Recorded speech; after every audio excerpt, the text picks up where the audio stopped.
Ladies and gentlemen, welcome to 6 Things That We Learned from Notts County 4, Bradford City 2. If you do go on to enjoy today's episode, please make sure to drop a like on there for me. If you could try to 80 likes on today's video, that'd be massively appreciated. Subscribe if you're new as well. We are now on the road to 8,000 subscribers, so please make sure you are subscribed if you haven't already with that post notification bell on. It's free to do so and it does massively help out. Get your thoughts in down in the comment section down below on the 6 talking points that we do go on to discuss in today's video. Now, today's episode is actually a special one. Not only am I joined by Frank, we are also joined by Korban as well this week. So we're going to start then with box number 1, and it's a red box for Lewis Richards. Now, obviously, he came in for his first appearance in, about a month, 6 weeks, something like that. Liam Rydal obviously going off with his concussion last week. Richards got the nod, and goodness me, that first half was absolutely shocking. When we went to the back three and he was playing left wing back in the second half, I thought he was a little bit better, certainly much better going forward, but defensively in that first half, it was absolutely shocking. Gets caught out far too easily for the first goal. It's such an obvious pass that Notts County were trying to play. Richards gets completely caught out. I think we should defend it a million times better when the ball comes into the box as well, but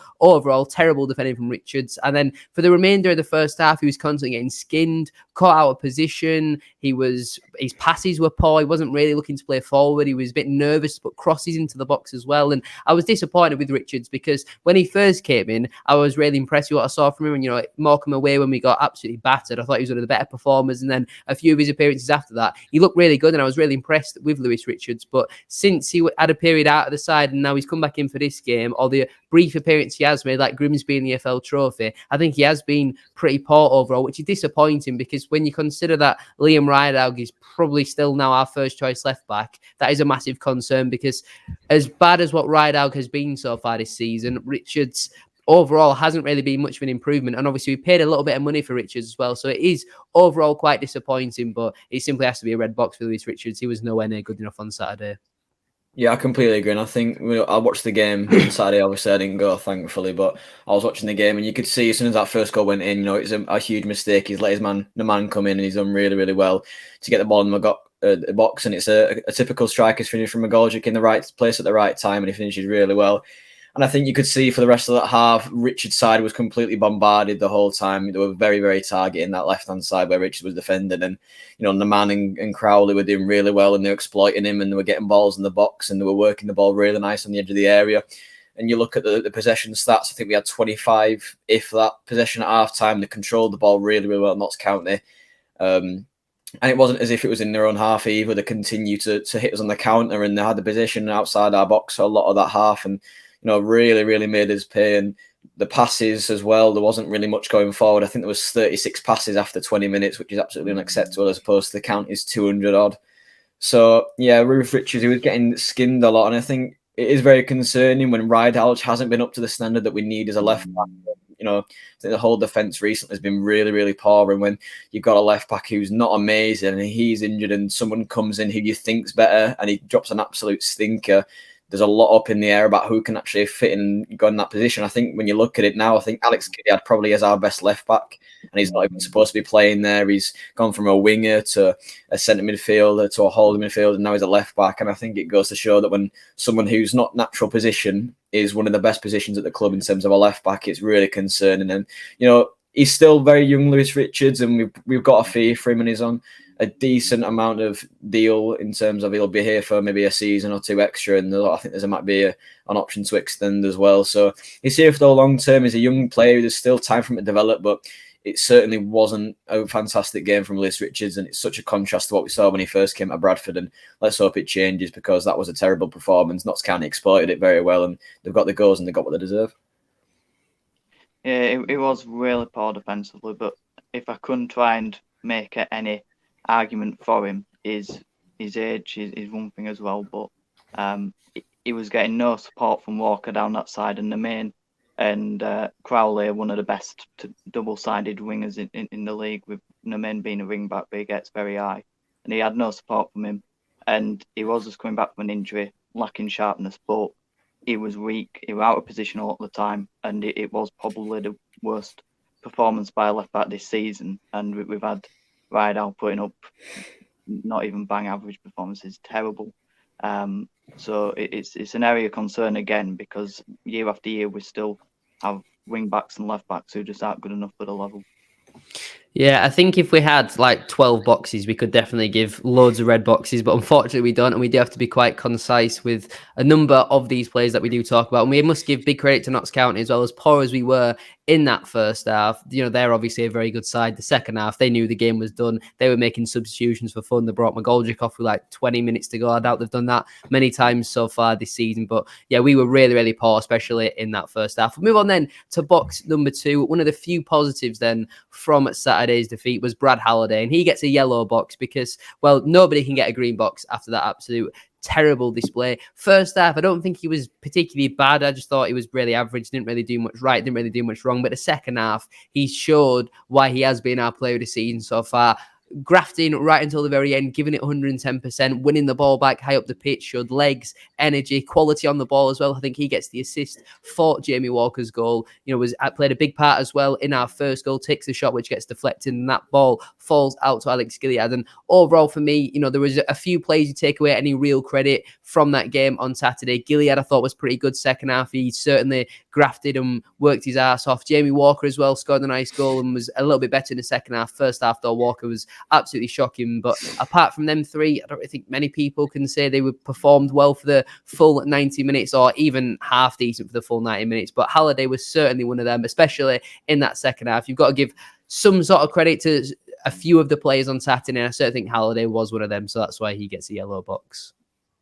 Yeah, definitely. He were the only, and Gilead, like you said, the only players who actually looked like they cared about the performance and giving something for the fans. And he plays like a fan, and he was fantastic, breaking into a final third, creating chances, and dealt well with our side as well, with our overloads. Would you say he's the best right back since Derby? Because I didn't mind Cardiff McMahon were really good, but I think he's a real contender to be right up there with one of our best right backs. Yeah, I think, when you look at the performances, I think Brad Halliday sticks out like a sore thumb in terms of the work rate. And I think when you have such a terrible first half, I think when you come out like that, I think it's such a contrast. And, regardless of what happened in that second half, it was always going to be better than what we did in the first. And I think we gave ourselves way too much to do second half. But, Brad Halliday can be one of the few players that comes out with his head held high. And I think all the players should be ashamed, really. But in terms of individual performances, I think Brad Halliday's one was probably one of the better. I think without a doubt, he puts 110% in every week, and he always gets forward and seems to deliver. He's a fantastic. He can play right wing back and right back, and he seems to tick all the boxes and what we need from a Bradford City right back. And I 100% agree that he's one of the best right backs we've had since Stephen Darby. And if that reach goes into the category of all time as well, I think he's an absolutely fantastic right back at the club. And when he first came in, there was a lot of doubts. He didn't really play all too much for Fleetwood. He's come in and he's done a job. And it's rare to see someone come in who hasn't got a good track record and deliver at Bradford City. There's a lot of times where, I'll give an example, Tom Elliott, he came in and there wasn't much promise and he hasn't delivered. And eventually he's going to go down as one of the worst players to play for Bradford. And when you look at players who don't have good track records, there's a lot of negativity surrounding it. And Brad Halliday is coming in consistently delivers. He's probably our best player last season, bar Andy Cook and Harry Lewis. And there's not really many players in the whole division who can get better than that. And when the fullback's one of your best players, he's doing the right things. And at Notts County, I don't think Notts County really looked like they had a sniff that whole second half. He was doing really well, getting forward, and he created that first goal. And there could have been a chance for a comeback as well. Had Andy Cook finishes his chances, but we'll get onto him later. But yeah, Brad Halliday's got every reason to be happy with himself, and I think he's generally in contention for club captain should Smallwood be moved on. I think when people suggest Halliday captain, he doesn't strike me as the type of player to be a captain. Like, I don't think I look at Halliday and I think, yeah, he's got a real nasty side about him. I understand from like a leading point of view, leading by example and by his performances. I can understand why they want that type of a captain, but I think he doesn't really suit the role of having to go around and shout at people and all that sort of stuff. But we'll move on then to box number 3. It's a red box again for Andy Cook. Now, we've complained so much this season about Andy Cook's all-around play and then not having the chances. On Saturday, his all-round play was actually pretty good. His link-up play was very well. He had every long ball that went forward, he had a defender right up his backside, and Jim O'Brien would just come in and smashing into him every single time. The referee didn't notice it, but Cook was still winning a lot, and I was really impressed with Andy Cook from that point of view. But in front of goal, goodness me, that was one of the worst performances I've seen ever from Andy Cook in front of goal. He was abysmal. I think he had 11 shots in the end, and not once did I think the keepers made even a half decent save. He was awful in front of goal. So many headers, volleys, balls on the floor. I just don't understand how he didn't at least get one on Saturday. Having 11 shots as a striker and not really troubling the keeper at all. In the first half, he had a couple of diving headers. One he put just wide, one he put straight at the keeper. He did well in the first half to swivel away and get a shot off, I think, on the left foot. That was probably his closest chance of the day. In the second half, he had a number of free headers, which either went over the bar, straight at the keeper, wide. You know, he had a couple of chances where the ball was on the floor. All he had to do was shoot, and he stood there doing fake shots and trying to cut in even more. And sometimes you've just got to whack it, and he took far too long. Eventually got tackled or his shot was blocked, and I was so frustrated with Andy Cook, because on another day we could have genuinely had an unbelievable comeback on Saturday. If we had last season's Andy Cook, I think we would have probably scored 10 goals on Saturday, because Notts County defensively were really poor, but Cook just simply could not finish his dinner, and nobody else really got many chances. You know, Gilead's goal is a bit of a half shot and it takes a couple of deflections and goes in. Walker's goal is a great finish, but it's something out of nothing. All the chances really were created for Andy Cook, and unfortunately this time he has had the chances to him, but he has failed to deliver, and that is why it has to be another red box for Andy Cook. It's a completely different reason to what we spoke about for the majority of the season so far, but has to be red for Andy Cook. Yeah, we continue to speak about him, I think, nearly every episode now. And I'm just going to look at some stats by @StatsBantams on Twitter, which are a fantastic account. They continue to keep releasing the performances and players, and it's really good to have an insight. So 38 touches during the 90, 100 minutes that we played, including additional time. I don't think that's amazing. Then you look at the shots, 11. On target 3, XG 1.01, big chances missed 1, and I don't agree with that. I think he had a few fantastic chances, maybe 2 or 3 to get goals at the weekend, and 7 accurate passes. And I think, yeah, I'm touching on what you said. I think his overall play was really good. It's what you expect from a big man when he's up front with Tyler Smith, and I think Tyler Smith has benefited being up front with Andy Cook. I think it's important that we have 2 players up front, and it's, you know, a big man and a pacey player. I think that's what we need, and we're trying to replicate what the success that we had with Hansen and Wells. And you could see the frustration getting to him, especially when, I'm not quite sure who it was. It might have been Ethan Brindley. He was 1-on-1, and the ball was trickling out to near the corner flag, and he's got around him, and the referee's pulled it back for a foul. And you could see the frustration. I think it is a common theme now that we're seeing, where Andy Cook's getting wrestled to the floor, fouled consistently all game. The referee doesn't bat an eyelid, and then as soon as Andy Cook and another player come into contact, it's an immediate foul, and you can see the frustration. It is becoming a huge concern now. I think he's got 1 goal in his last 8 games or something like that. I read it on Sky. It's not amazing at all for someone who is a marquee player and someone who's probably one of the highest paid players at the club. He's been given a 3-year deal with someone at his age in this division. It's almost, you've never seen it before. And I think there is becoming a huge issue now, because evidently the goals aren't being scored, and we are 19th in League Two, and that is absolutely unacceptable. I don't think we've been this low in a number of years, if ever. I think obviously when we were 20th in League Two, when I think around the time Ryan Sparks became the CEO, I think that's the worst it's ever got. But now it's getting to a point where it's serious, and I don't know where the goals are coming from. I think Walker's chipped in with a few recently, but we need Vidane Albert to come back, and even then I just don't think he's someone who can get 20 or 25 goals a season. And then you look at January transfer window, have we got anything that we can bring in that will kind of solve this problem of goals not being scored in games, and we can't keep relying on other players? I think Andy Cook's really got to start stepping up these next few weeks and trying to dig us out this rut, because it is a really big problem. And, you know, he's getting all the chances. There's no excuses about that. It's not like he's playing up front on his own and he's getting no service. He's getting proper service now. He's had 11 shots and he's failed to score, and it's a huge problem.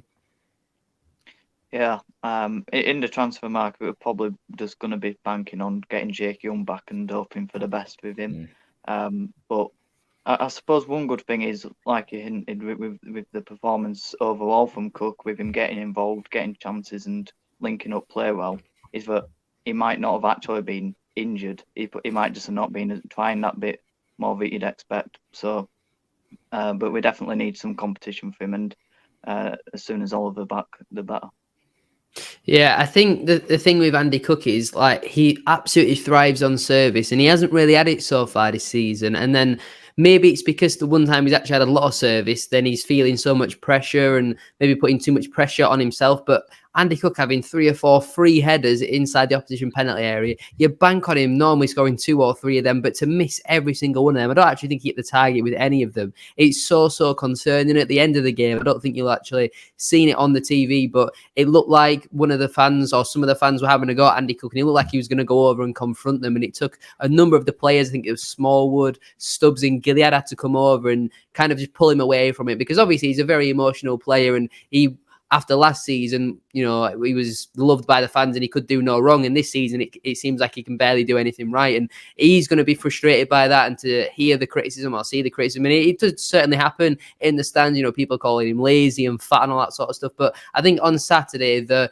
lazy aspect of it was certainly more the tactic. I think the tactic was certainly not to press their keeper, because if you press the keeper and he makes a pass to the centre half, then they're already out of your press and you're not even got to midfield yet. So I think that was certainly more of a tactic thing rather than a lazy thing. But obviously some fans don't see it that way. They think we should be playing a full press every time. And like I've mentioned it but actually before the game, you know, if you play a 4-4-2 against Notts County, we'll get on to Graham Alexander, you have to get your press absolutely spot on, and we got it so wrong on Saturday. But we'll move on then to box number 4. It's another yellow box, this time for Bobby Poynton, probably the only player in the first half to come away from it with any real credit, and then was subbed off at half time. And even now I'm still a little bit, I don't really know what the right word is, maybe not concerned, but a bit intrigued by that decision. And I know obviously we changed the formation, we went to a 5-2-1-2 or whatever it was, but Poynton did not deserve to be dragged off at half time, in my opinion. In the first half, he was someone who was getting the ball, driving forward with it, putting some great crosses into the box as well, was linking up very nicely with Brad Halliday. And then to see him get subbed off at half time, I know he's naturally a right winger, and obviously the formation we went to wasn't with a right winger, but why could you not put Walker up front with Cook and put Poynton in the 10? Because Smith was awful in the first half. He offered absolutely nothing. I mean, I cannot tell you one time he actually touched the ball, because he doesn't do anything. He's weak. He's not particularly like a poacher in front of goal. You know, any half chance didn't really seem to fall to him. So I don't know why Smith didn't come off, or maybe he could go with 2 wingers instead and play Poynton on the right, Walker on the left. But I thought it was very harsh to see Poynton come off, and maybe that was the easy sub to make, because obviously, you know, he's 19, he's not really going to kick up much of a fuss about that. But you could see when the 4th goal went in, Poynton was absolutely gutted. I don't know specifically what with, but he had his head in his hands and he looked absolutely devastated, because, you know, it's his club at the end of the day, and he was a part, unfortunately, of a team who'd put on an absolutely pathetic show in that first half. You know, I've seen a lot of people praising them for the second half, but Notts County did not even get out of neutral in that second half. Never mind into first gear. They were abysmal. They knew the game was done. They didn't need to try. And even still, they created some really good chances in that second half, but I was bewildered as to why Bobby Poynton came off. When he played, I thought he was pretty decent, so that's why I've got with the yellow box for Bobby Poynton. I figure I might have a controversial take on this then, because I thought he were really struggling up against McGoldrick, letting him loose a bit. I thought his pace was a problem because we were trying to hit him behind a lot. But I do agree. I do think that if you were bringing Poynton off, Smith had to come off as well, and maybe playing him as a 10 would have been a bit better with him being naturally more narrow. But yeah, I don't think you're having the best game. And when we changed it in the second half, I thought it suited us a bit better, and I would have hoped that it would have helped Halliday a bit better. But like I say, against McGoldrick, who was a very good league Premier League player for Sheffield United and top goal scoring League One last season, it was always going to be a tough one for him. But I did have a bit of a view that he did look like a kid running around, and it is the easy option for Alexander to bring off the kid. But I personally think it were warranted. But I do think that I might be on my own with that one. Yeah, I think Poynton was, you know, again, I think with a lot of the fans at the club, I think there is an element of overhyping, considering he is from the club's academy at the end of the day. And I think everyone has that kind of element in, you know, if you're picking between probably Scott Banks and Bobby Poynton, who would you want to do better? I think you'd obviously pick Bobby Poynton because of where he's come from in the academy. I think everyone's always secretly rooting for him no matter what, even if he plays bad one week. And I think, he was the only player to come out of that first half with his head held high. And I think he was used a bit of a sacrificial lamb at half time to come off. And I don't think he was the right person to bring off, especially if it was performance wise. You could argue the other 10 were in contention to be brought off. And I don't think Bobby Poynton was one of them.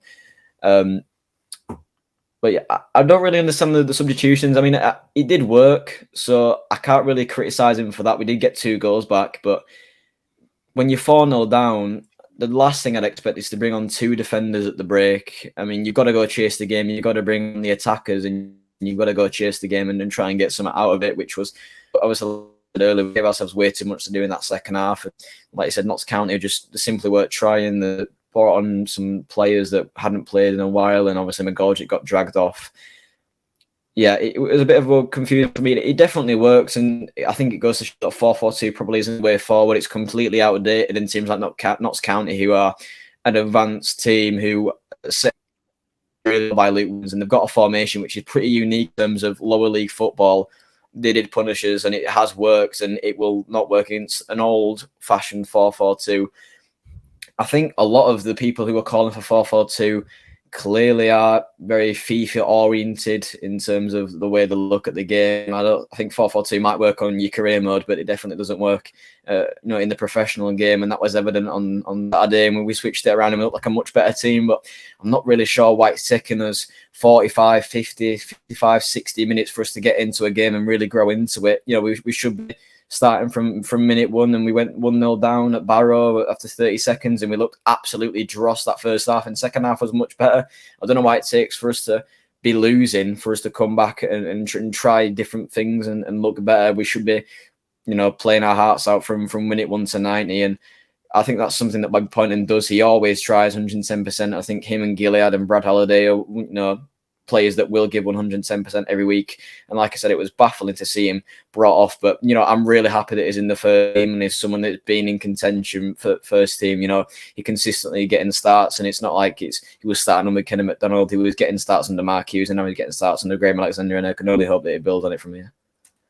Yeah, I think with Poynton, it might have potentially also been a case of trying to protect him. If it's his, I don't think it would have maybe brought much sentimental value into it, but potentially, you look at it like young kid just come through from the academy, the club he supports, 4-0 down, the players are being booed off, they're getting chance of not fit to wear the shirt, the away end's getting really toxic towards the board and all that sort of stuff. And I don't think it was him just trying to protect him. I do think it was a tactical reason, but you could have even gone with Cook up front and played with Poynton and Walker as 2 number 10s, like how Notts County play with Langstaff up front and then McGoldrick and Crowley as the 10s. But I was really baffled as to why Poynton came off. I personally thought going forward he had a pretty decent game, but like you say, defensively he certainly did struggle at times. We'll move on then to box number 5. It's a rare red box here for Sam Stubbs. Now I say rare, maybe I've been looking at Sam Stubbs' performances so far this season with maybe some rose-tinted glasses, but certainly in the back 3 I thought Stubbs was poor throughout, the start of the season under Mike Hughes. Then we went to a back 4. I thought in some games he looked quite good, but recently I'm starting to see a side of Sam Stubbs which I didn't think I would see. He is looking really, really poor at this moment in time, and I don't think it helps that his centre-back partner is constantly chopping and changing between Taylor and Platt and all this sort of stuff, and I don't think that helps whatsoever. But his performances, just from him alone, have not been good enough so far this season. And you look at our other options. Ash Taylor subbed off at half-time, had a really, really poor first half, some clumsy tackles in there, and overall did not impress. Platt came on, obviously went to the back 3, and I thought he looked pretty steady. Kieran Kelly looked actually quite assured in his decision making and was linking up nicely with Richards in that second half. I don't necessarily think that the 3-5-2 is the way to go going forward, because it worked against Notts County because we needed to have an extra man in the midfield, but I don't necessarily think it'll work going forward. We saw in the Barrow game, if we'd have played like that against Barrow, we'd have just had a pointless extra defender. So I think sometimes you've got to pick your formation based on the opposition, and I do think it was quite naive from Alexander to try and play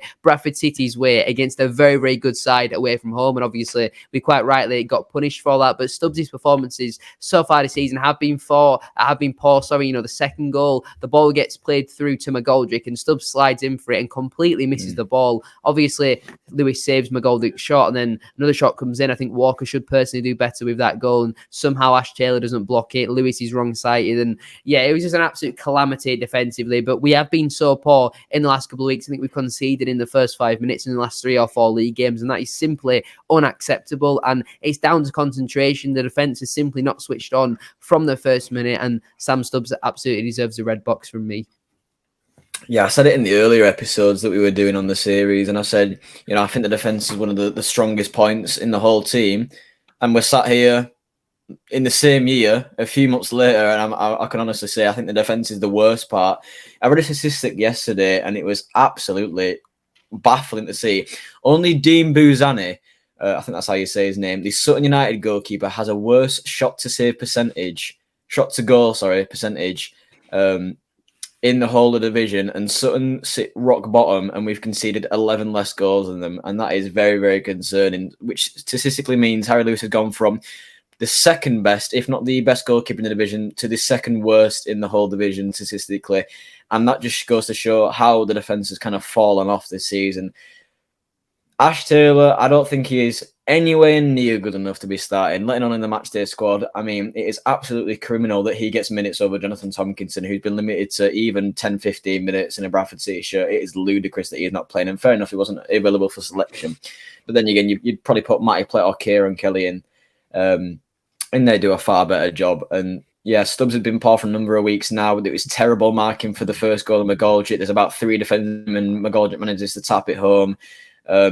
The McGoldrick one's put through on goal. The ball's completely on Stubbs' side, and he goes in for a slide tackle, basically passes the ball to McGoldrick and ended up scoring from it. I think, obviously, Bostock took the shot, and then Langstaff got the last from a deflection. And regardless of individual performances or how you look at it, the team conceded 4 goals, and I think it is a whole defensive shambles. And it has been a defensive shambles for a number of weeks, and it is beginning to be a huge issue. And I think as soon as Jonathan Tomkinson returned from Olympic duty with America, he has to come back into the fold and get a well-deserved chance, because if you're going to keep chopping and changing it like that and not really have a plan in terms of defensive personnel, you've got to start throwing Jonathan Tomkinson into the mix and look at Kieran Kelly and Matty Platt, because how Ash Taylor continues to start is beyond me.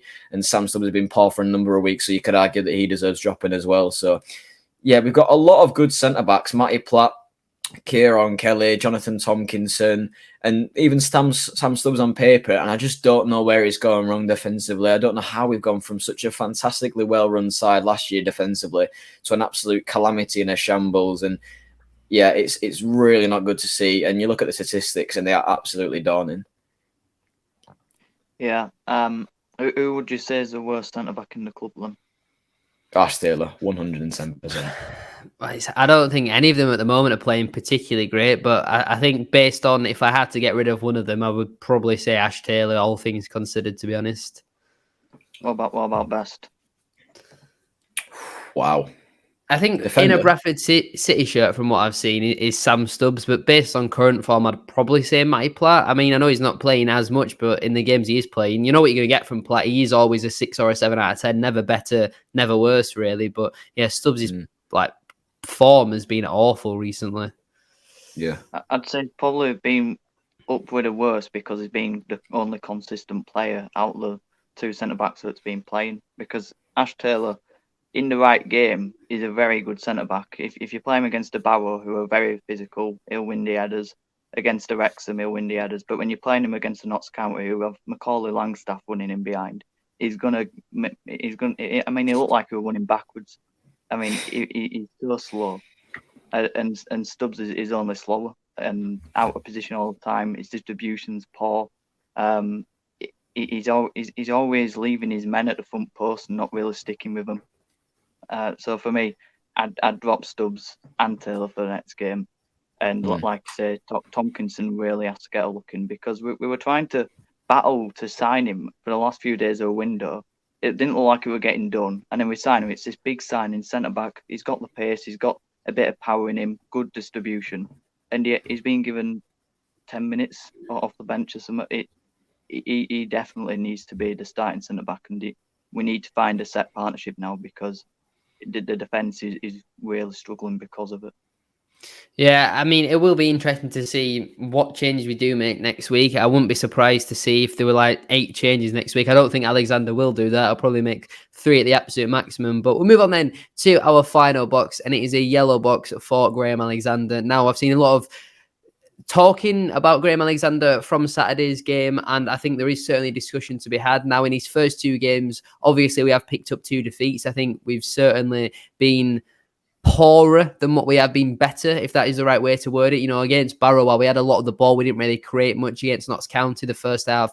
That has to be, some blame has to go towards Graham Alexander for how he set the team up. And I know these are not his players and he's still getting to learn the team, but to work on a system and a tactic all week and it be executed either really poorly, the players either didn't listen to it or just weren't able to do it. I thought it was quite poor. And it was clear to see after 20 minutes they were popping the ball around us like we weren't even there. You know, the way they were moving it between the lines was far too easy. We gave them far too much respect and just allowed them to have the ball. And the few times we did press them, their keeper just kicked it straight out of play. But I think it is very naive going away to one of the best teams in the league and giving them as much respect, but also not respect, because we gave them a lot of respect in terms of sitting off them, but then we didn't give them enough respect to maybe change our shape and formation. I think after 20 minutes, there should have been substitution just to try and change the system, or maybe not even a sub, just maybe until you get to halftime, change the shape, because there was no need for us to carry on playing like that. And obviously we got punished for it towards the second half. I mean, it looked like it were men against boys when the third and the fourth goal went in. I mean, the third goal, it's a simple passing behind. Taylor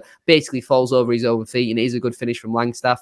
The fourth goal, obviously Poynton loses the ball and then it comes to Crowley in the box and Stubbs' his positioning is far too poor. It's too close to the near post and it's easy for Crowley to bend it round him, and Harry Lewis is 20 yards off his line, so it easily goes in over him. But Alexander, for me, in his first 2 games, has definitely flattered to deceive now.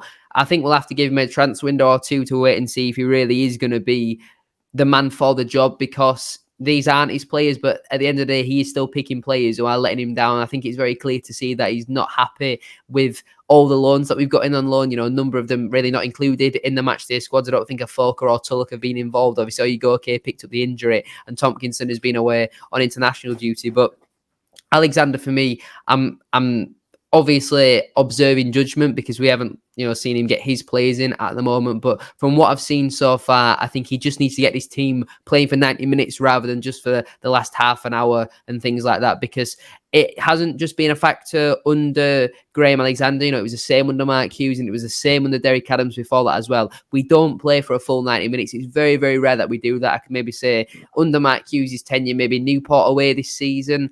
Apart from that, can't really think of many games. Maybe Newport at home the season before that.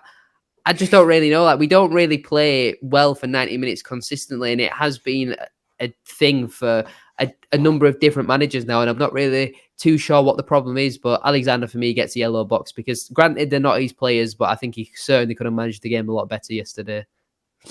Yeah, definitely. Yeah. I mean, I would have started at the back 5 against the Notts County. You do need to be tight, and you've got to be able to then press up the pitch. You can't sit in too deep. You've got to get at them, and we showed that in the second half.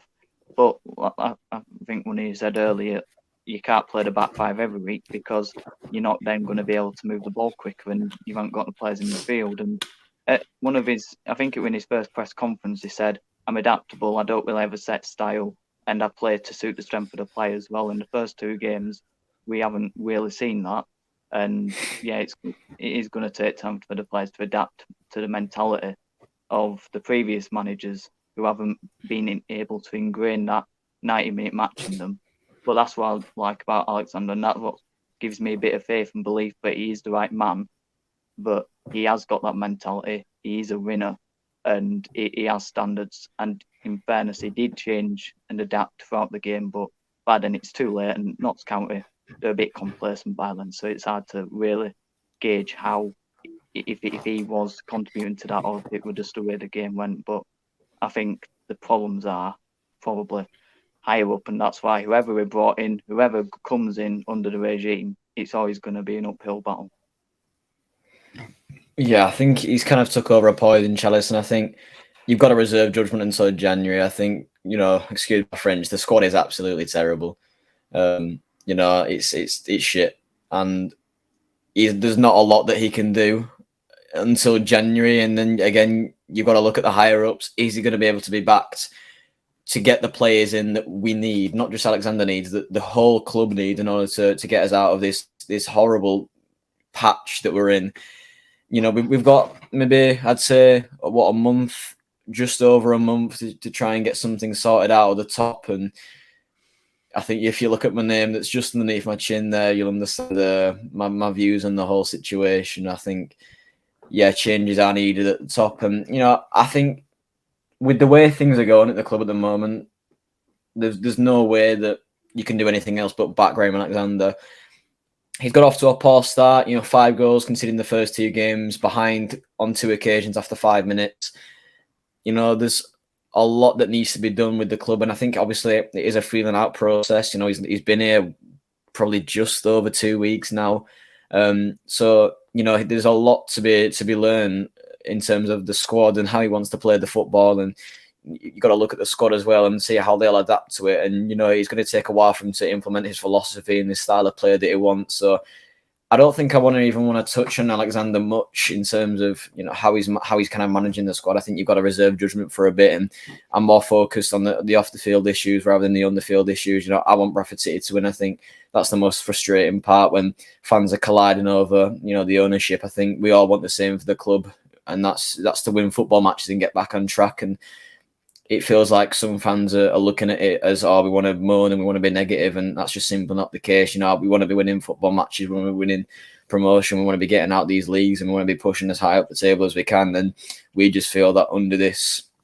regime, if you will, it's not going to happen. And I think Alexander has to be backed. He works with a big budget, and that's evident. He's managed European sides. He's got to the Conference League with Motherwell, and he's obviously joined MK Dons, and they've got a pretty handsome budget as well as a track record of being a franchise club. So yeah, and obviously he's gone to Salford as well. So it's clear to see that Alexander works well on big budgets, and at Bradford City it's simply not going to be the case unless we change things at the top. So yeah, there's a lot that needs to be done, and we have to back Alexander to the end no matter what. Yeah, before we end today's video, then we've gone through our 6 talking points there. Let us know your thoughts down in the comment section down below. But we got through them quite quickly because we have some more important things to discuss, I think, in today's video. And the whole Bradford City, Stefan Rupp, Ryan Spark, Stephen Gent, all that sort of a situation. And now there's been a Twitter account which has emerged recently talking about Rupp out and protests. And there was meant to be one for the Barrow game, but it got postponed due to, I think, a various number of reasons. But on the 18th of November, so 2 days ago at the time of recording, the account basically tweeted saying, retweet and share for the game at home to Accrington this Saturday coming up. What do you think is the best thing to do? Tennis balls, a planned walkout of Valley Parade, or a protest at the director's entry? Tennis balls got 63% of the vote from 654 votes. And then they tweeted saying, we are delighted to announce that we will be going ahead with the tennis balls. Thanks to all those who voted and shared their opinions. Tennis balls are to be thrown on the pitch in the 7th minute to mark 7 years of Stefan Rupp's disastrous ownership. Please retweet and share. For those in the upper stands or far away to throw, feel free to hover around in the concourses till the 7th minute and help us make mainstream media. Thanks again to all those involved. Now, obviously, it's quite a controversial subject. There's some people that are going to be for it. There's some people that are going to be strongly against it. But I think if you want change at Bradford City and you don't want to see us potentially go into the National League, and everyone is more than entitled to their opinion, I'm sure the 3 of us will probably have different views on it and all that sort of stuff. But change simply has to happen at Bradford City. And I'm not sure how many people need to change. I'm not sure who specifically, but it's very clear that change does need to happen, because Saturday was the first time where I left a match this season and thought, we are actually in a relegation battle here. Before it, I think it was a little bit of a joke, and 6 points off the playoffs, 6 points off relegation, but we're simply not winning football matches, and we don't look like winning football matches because we can't defend. We are awful defensively this season, considering how good we were defensively last season. I'm sure we probably nearly conceded as many goals last year as what we have done this year already, and we're only in November. But I genuinely do fear for Bradford City this season. Now, I think there will be at least 2 teams worse than us, so I'm not massively concerned by relegation, but relegation for Bradford City would be an absolute nightmare, considering how much we've got to pay in expenses for the stadium, rent, and all that sort of stuff. We simply would really, really struggle to survive in the National League, and it cannot happen. And with the way we're currently going under this ownership and the board of directors, I can only really see it ending in one way. And it might not be this season, it might not be next season, but we can't be continuously battling around in relegation in League Two. We should be at the absolute minimum fighting for promotion into the Championship, and it's simply not good enough what is going on at Bradford City. And I slightly understand from people's viewpoint of, well, it could be a lot worse. I mean, I think it can't really get much worse, but I think it could probably get slightly worse, but it definitely could be a lot better. And we need to stop accepting just taking a lot over and having an owner who's not taking money out of the club. But it's so clear we need some investment, and it's not necessarily just about the budget on the pitch. It's about what you're doing off the pitch as well. Can we maybe develop the stadium? Can we maybe build our own stadium? Can we get our own training ground? We train at a school. How many clubs really train at a school? Like, it's just not good enough for a professional club who are on paper the biggest club in the league, but we don't really own anything. We've not really got many assets. And to do that, you need an owner who's willing to put money into the club. And we've got to give credit, as we always do, and we normally do on this series, to the commercial team and the people who bring in all these commercial deals, who are bringing in the money to the football club. But for me personally, I think change, needs to happen. I think Stefan Rupp needs to sell the club. I think it's clear to see that he doesn't have any interest in the football club.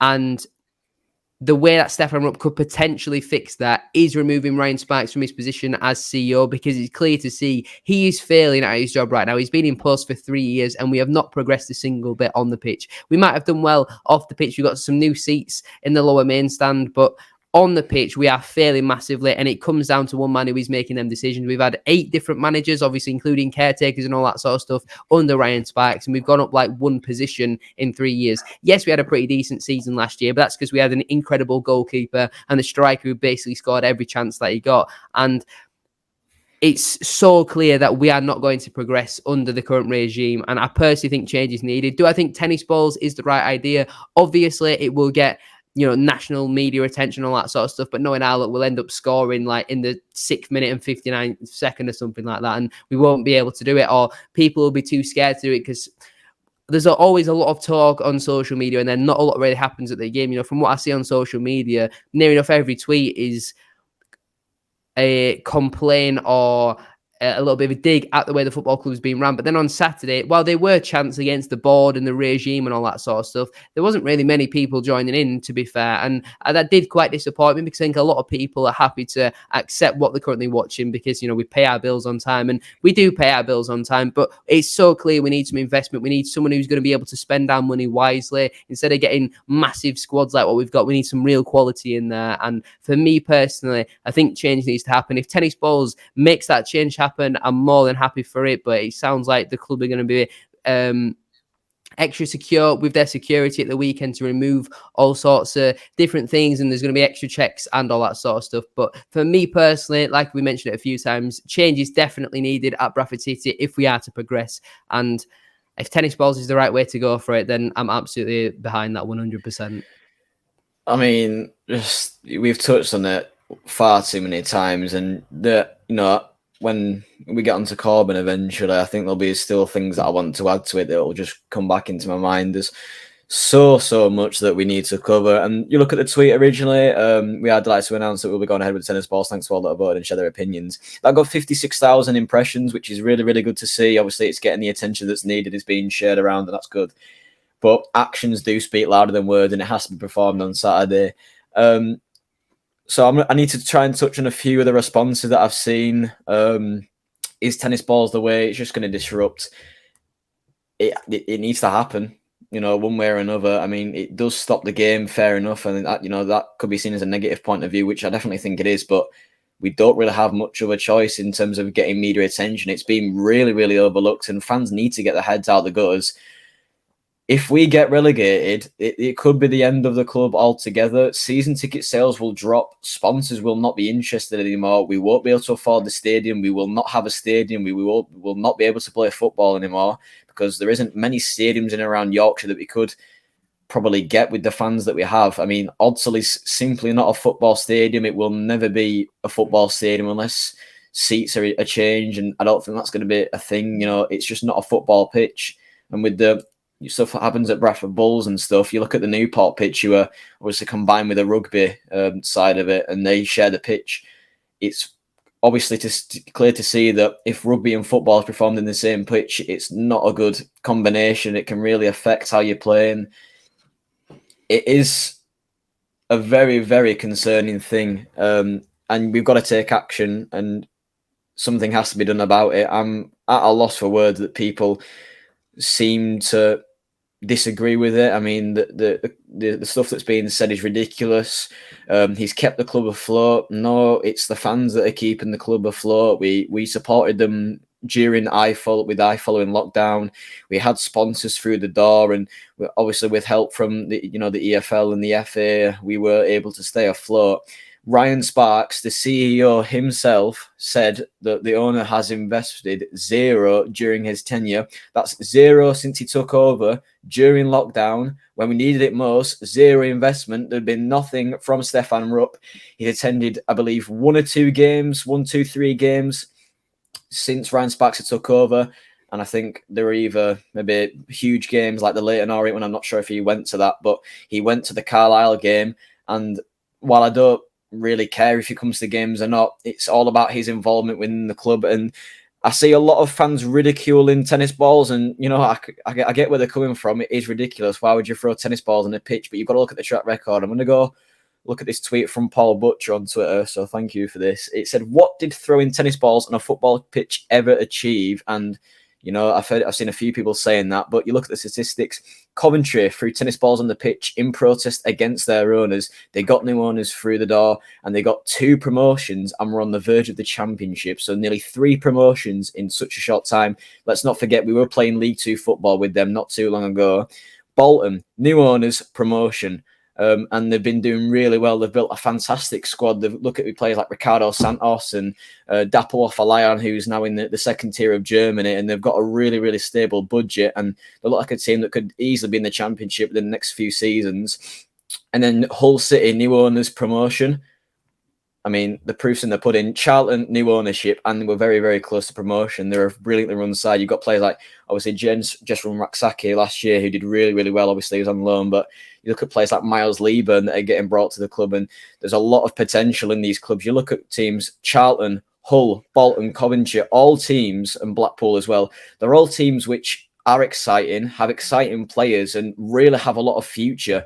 Whereas Bradford City, there's absolutely nothing to be excited for, and it is getting concerning. The proof is in the pudding. You throw tennis balls on the pitch, immediate attention happens, and changes that happen. And whichever way we have to go about it, it has to be done, and it needs to happen fast. We've got, like I said, about over a month or so until January, and that's ideally when we need change to happen.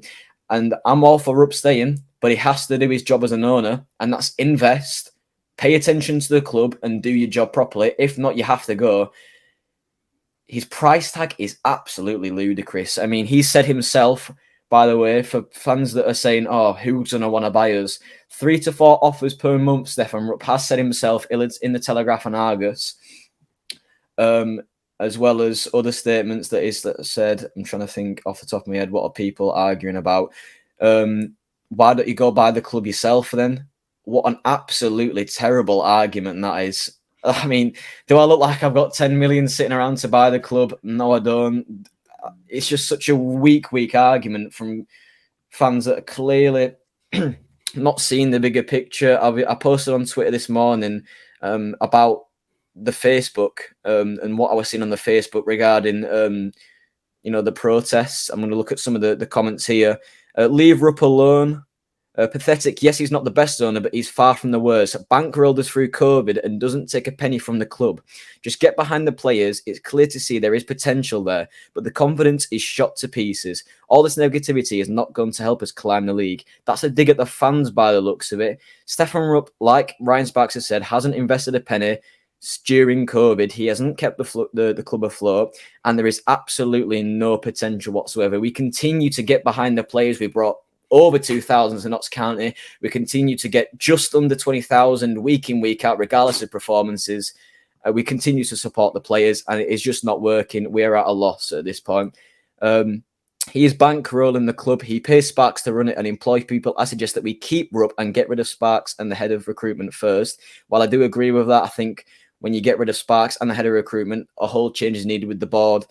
Let me try to look at some other comments as well. I think you know what I'm going here. So it says, okay, so Rupp brings affordable football to the city, keeps the club on a secure financial footing, including through COVID when there was no financial income. We reportedly have the 4th highest player budget in the league, and you want to throw tennis balls on the pitch. Yes, Rupp isn't throwing millions at the club, but he isn't the problem here. It's those signing below par players on stupidly long contracts. While I agree with the latter, I think he's got the first bit wrong. It's not kind of his decision. There's the prices of the season tickets. He doesn't kind of control that. He's just overseeing it all and employing the members of a pretty much non-existent board. And that 4th highest player budget is simply untrue. And if it is true, it's happened from the fans and no one else. And Stefan hasn't contributed to that. But how can we have the 4th highest player budget and not really get any undisclosed signings? We have not really made any marquee signings. We signed Lewis Richards on an undisclosed fee and Osadibe and Jake Young, and they were probably minimal compensation packages. It's not enough, and we are on a rapid decline if we don't get investment. And I'm going on a bit of a tangent, but I just thought I'd bring up some of the quotes that I've been seeing. And while it's not at a point where we are getting point deductions, and that is a fantastic thing. We are, you could say we are stable in a sense that we aren't breaking any laws, and we stay in, reasonable, and we don't have any point deductions, and we're not in kind of risk of getting an embargo or anything like that. But there is a huge problem, and that is if we get relegated, which is becoming a real possibility, we won't be able to sustain ourselves and we won't have a club anymore. While you might not want to take part in the protests, you've got to admit change is needed and it needs to happen fast. Yeah, I mean, there's some great quotes there by people who are upping, and I have no problem with if you are, because everyone's entitled to their opinion. We're giving our opinion. I respect it, but I don't understand how you can say that he isn't the problem and then say that something else is the problem, because everything always leads back to the ownership of the club and what's at the top, and it all goes back to Rupp not having any desire, any ambition, and not caring about the football club at all. He's never here, but even if he wasn't, you can be absent if you want, but at least have some idea of what's going on. He's got a CEO who has done an unbelievable job commercially, and I'd love him to stay on commercially, but he's not a football man. And he hasn't got football people around him. If he had that ambition and that interest, he'd be appointing people to help Sparks out, but he hasn't. He don't care. Stephen Gent, whilst I don't think he's been terrible, I thought the summer window was really poor, but I think a bit of that has to come from the manager giving him, a criteria of what he has to look for. If you sign Ash Taylor, you might have said, I want a physical centre-back who's good in the air, and I'm looking for someone who's good at long throws. He's probably got the criteria for that, but he's terrible. You win some, you lose some, but we've lost a lot, and that's because there's not a good amount of interest put into the off the field areas in the football club. I mean, I don't really think our coaches are all special either. I don't watch them every day, every training session, but have we got the best coaching staff in the league? Probably not. And in terms of who wants to buy us, you said there, he said it in the TNA, that we've got people who come in every month, to offer it 4 to 6, and there would be so many people who want to buy Bradford City Football Club, because we've got the fan base, we haven't got the stadium, but it's still a good proposition for someone coming in, because they are taking over a ground that's got 1,000 seats. Wrexham, they were stuck in the National League for around 15 years or whatever. They were not an interesting proposition for Ryan Reynolds, and look where they've gone and took them, because they've got that interest in it. And I like the idea of the tennis balls, because it gives the attention, it stops the game, and it doesn't massively affect it. It might just give the players a bit of a shake, but they probably need that anyway. But they're expecting it, they're getting the chance, so either way they're going to be feeling that. It just gives a bigger media message, and it might reach up. Whereas a couple of chants, I don't think he's going to care about that, to be honest. So you know, if you're going to protest, you've got to do it in a way that's going to get some attention, because if not, there's no point in doing it. Yeah, I think the thing with like the chants and stuff, you know, it's just very easy to ignore. Like, unless someone's got an actual video and sent it to Stefan Rupp, like he's never gonna know it ever. But like with the tennis balls thing, that will go to the national media and it will get, you know, published in the paper, and he won't want his name coming down like that. You know, it reflects bad on Stefan Rupp then, and it makes him look like a bad owner. I don't think he's necessarily a bad owner, but he's a little bit deluded with his price tag. You know, if the 10 million price tag is true, that is just ridiculous for what we own and our assets at the football club. And I think if stuff like this does happen, he'll be more inclined to sell up and cut his losses, because the longer he's at the football club, the more and more the asset of Bradford City is depreciating. I think the tennis balls, you know, people's argument is, well, you know, it's going to disrupt the game. It could disrupt all the flow of the match and that sort of stuff. But considering how we normally play in the first half, I think that'll actually be a little bit of a good thing, because it might wake us up a little bit. And, you know, we might actually be 2-0 down by then. Accrington are a pretty decent side, and I fully expect them to beat us on Saturday. But something clearly needs to change at Bradford City. And, you know, when people say, oh, well, it should be Sparks or it should be Gent, you know, Stefan Rupp appointed Ryan Sparks, who appointed Stephen Gent. Like, it all goes back to Stefan Rupp, and it's so clear to see that, especially Sparks and Gent on the pitch, we are massively, massively underperforming. And Stefan Rupp brought in Ryan Sparks, and he is refusing to either change him, give him some help in terms of a director of football. But Ryan Sparks should also be going to Stefan Rupp and saying, I need a director of football, I need some help here, because we're massively, massively struggling. But I don't think Ryan Sparks is that type of person to go out and ask for help. And once again, we're at this situation where we have been a few times this season, where I'm so fed up of the football club. Like, normally this season, I've left games and like at half time, I'd have been like, oh, but we're losing again. I don't really care. It's quite funny. But I was so annoyed and angry at half time and also full time, but more specifically half time, because this just isn't Bradford City. You know, you see it. The more games that go by, the more and more people are saying it. Everyone is so disconnected with the football club. There is no connection with the players, to all the other people at the football club, with the fans, and it's just not a great place to be. Is Bradford City, Valley Parade. You know, there was nearly 2,500 Bradford fans there for a 12:30 live on Sky against Notts County. That is absolutely outstanding support. And Bradford City's employees, or some of them, like the players and, you know, the higher ups, are massively, massively taking that for granted, because quite easily that could be 300 people turning up there and you get absolutely no support. And the fans play such a big part in how the players play. But if we keep continuing like this, we're going to be in the National League with 8,000 every week and no one actually really cares. And we're going to be in this massive stadium potentially with 8 to 10,000 there, and it's going to look absolutely stupid. So the quicker change happens, the better. I think this season is absolutely a write-off. We've got to make sure we don't get relegated first and foremost. I think we're never, ever in a million years going to get promoted this season. If we do, it'll be an absolute miracle. But for me personally, I definitely do think change is needed. And I really hope the tennis balls thing does go through, because I hope it's not a case of everybody waits for somebody else to start. I hope someone goes for it and then, you know, it's massively folded and it is massively backed. And I understand there will be people who don't like that, and, you know, they'll probably get booed and all that sort of stuff. But I personally believe the best of Bradford City is a change of ownership. And if this is the only thing that we've got to make that happen, because chants are clearly not going to work. You know, Stefan Rupp's never going to find out about that. And I don't think Ryan Sparks is exactly going to tell him, because that makes maybe Ryan Sparks look bad as well. Because if the fans are getting frustrated with the board, Stefan Rupp might go, oh, let's just get rid of Ryan Sparks. I don't really know how that would work legally, because it's not like a player where they're here for 1 or 2 years. They just sign, you know, a contract like what you do in the normal job. But yeah, for me personally, I think the quicker change happens, the better. I think when you look at it on face value and you look at the assets of the club, obviously we don't own the stadium, we train at a school. You've got to narrow it down and look at the assets and the key assets of the club, and that is the fans at the end of the day. And we are the biggest asset, and we are the only reason that we are going to get anything in terms of a sale out of this football club, because other than that, we don't have an asset apart from our history.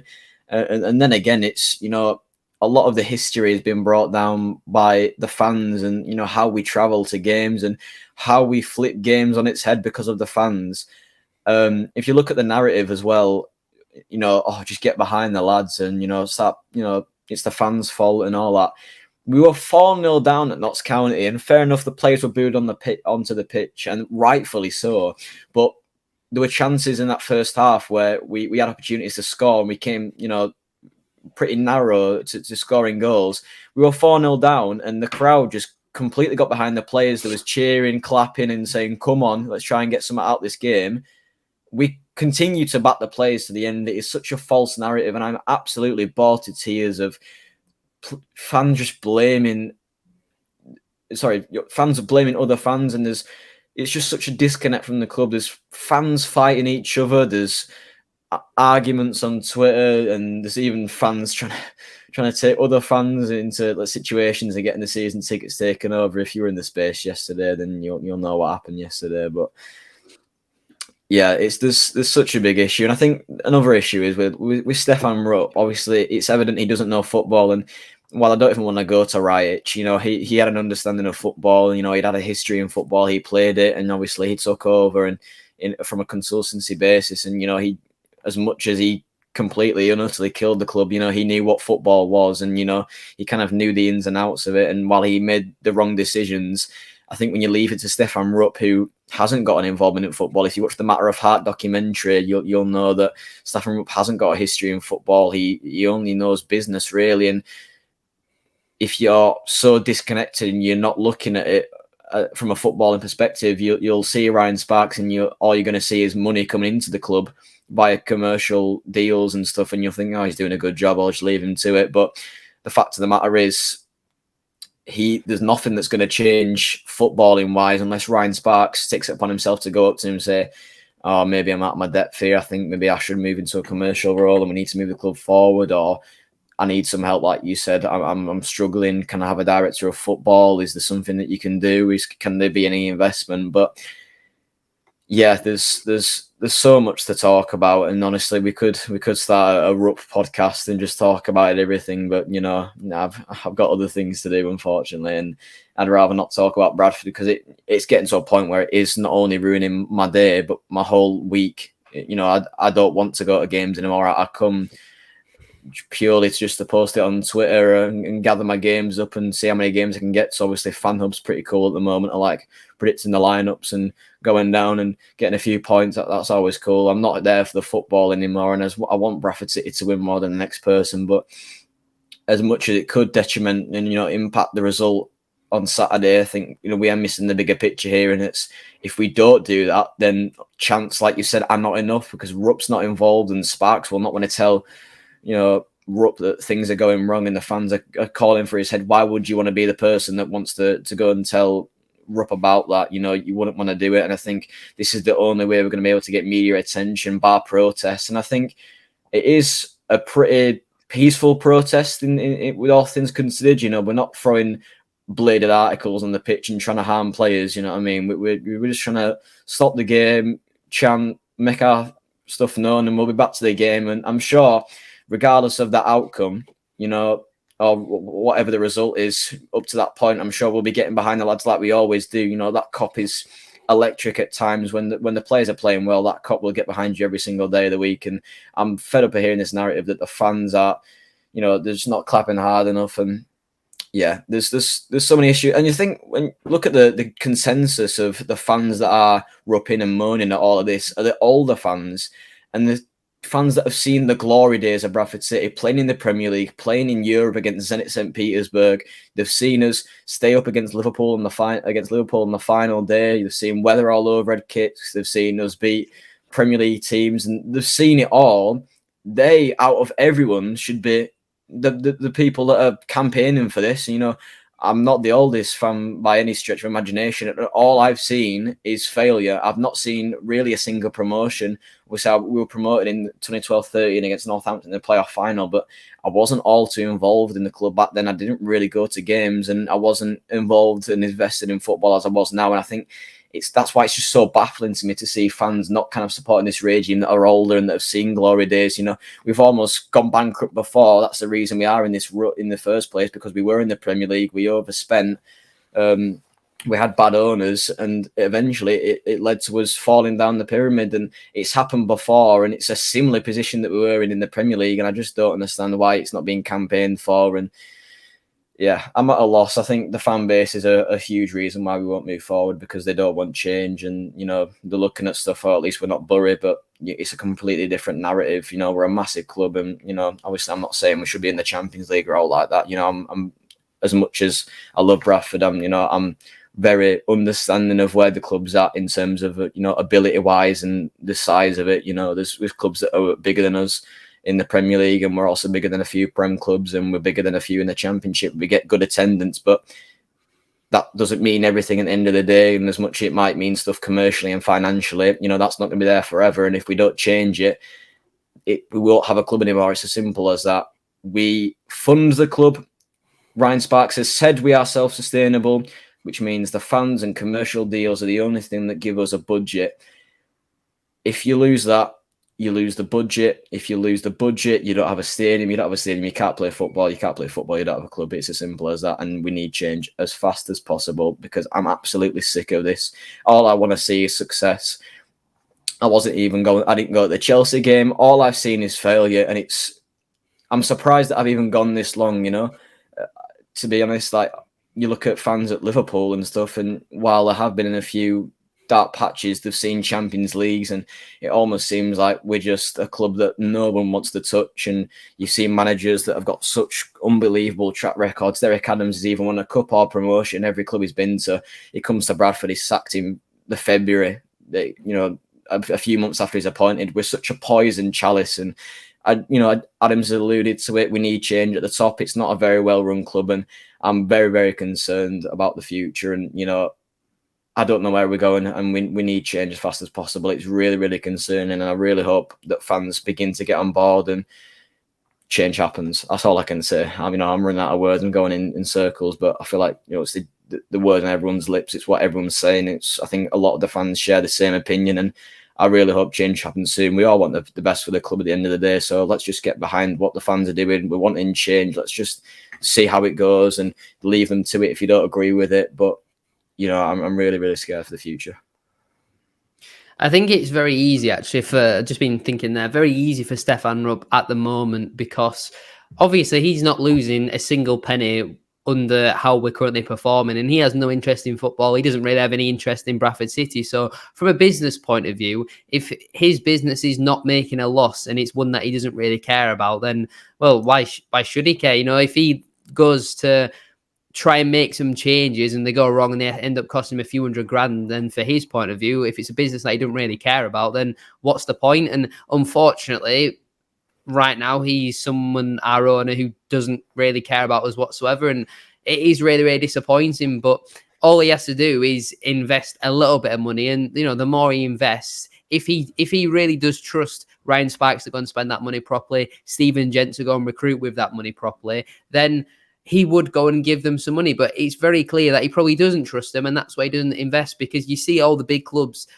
and you look at what their budgets probably are, who are up there at the top of the table. You look at Stockports, your Wrexhams, your Notts Counties, your Mansfields. All these teams are definitely going to have big budgets. And don't get me wrong, they've obviously got good managers and a good recruitment team, but it's no coincidence that the more money you spend, the more success that you do traditionally have. And I'm not saying he needs to come in and give us an extra 10 million to play with every single season, but just give us something to work with so we can get some better players. We need to be signing players on the caliber of like an Alex Patterson, them type of players, not bringing in Clark Adore on a 3-year deal and hoping that he might potentially come good after not really doing much throughout his whole career. Tyler Smith the same. Why them who've got 3-year contracts, I'll never know. What have they done in their careers so far to warrant a 3-year deal at the football club? Looking back on it, Vidal Oliver got a 3-year contract, and that's not really been something that's been talking about too much, but Andy Cook got a 3-year contract, and he's been absolutely crucified for that after coming off the back of a 31-goal season and definitely deserving a new long-term contract. But do either of you have any final thoughts to talk about before we wrap up today's video?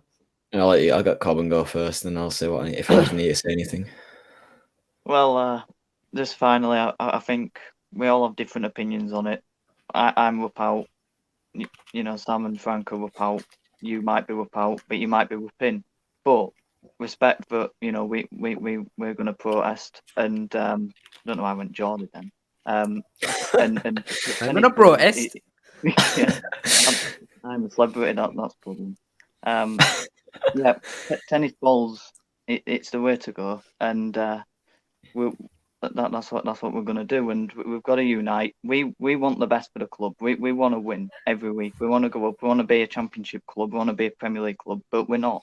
And the reality is, we're in a relegation battle, and our owner don't care. Our CEO doesn't know the first thing about football. Our head of recruitment has signed over 30 players this summer, however many players he's signed, which were too many, considering that the CEO said we want to lean and mean a squad. Our managers, they keep changing every year. We keep bringing in different managers. They keep failing. Are you going to keep blaming the managers when they're not getting back? They're not getting the players that they want. They can't work with the training facilities. They can't work with all the other ongoings behind the football club. And the players just are never good enough to turn up for this football club. So there's obviously something going on, and there's not just one problem at this football club, and it is not the fans, because we will continually back the team. We will continually want 3 points every Saturday. Yeah, I mean, I think everyone's really ticks all the boxes in terms of, you know, what we want at Bradford City, and that's change. And while I think protests are never really a nice thing. You know, it's not great, obviously, that things are happening like this at the club. But, you know, in order to get change, you've got to do stuff like that. And yeah, it has to happen soon. And whether you're on board with it or not, I think we can all gather that Rupp has taken the club backwards. You know, we have, you know, whether you like it or not, and whether you might have an argument, you can't argue with the fact that we've gone from the brink of automatic promotion in League One. We've got to the Wembley playoff final and lost to a controversial goal. We've gone from the brink of the Championship to nearly the National League. That is backwards to me. But anyway, we are going to leave it there for today's video. It's been quite a long episode, but hopefully you have enjoyed. There's been a few requests in the comments to have all three of us on, so hopefully you have all enjoyed it. If you want to see us do this more often, let us know down in the comment section down below. But thank you all very much for watching. If you have enjoyed, make sure to drop a like on there for us. If you could try and hit 80 likes on today's video, that'd be massively appreciated. Subscribe if you're new as well. We are now on the road to 8,000 subscribers, so please make sure you are subscribed. If you haven't already, with that post notification bell on, it's free to do so, and it does massively help out. It feels like a long time ago since we spoke about them 6 topics in today's video, but let us know down below your thoughts on them all and the whole protest situation and that sort of stuff. Frank, Korban, thank you very much for your time as always. Bit of a longer episode, but hopefully you have all enjoyed. Have a good rest of your day, and we'll see you all very soon for another one. Robo!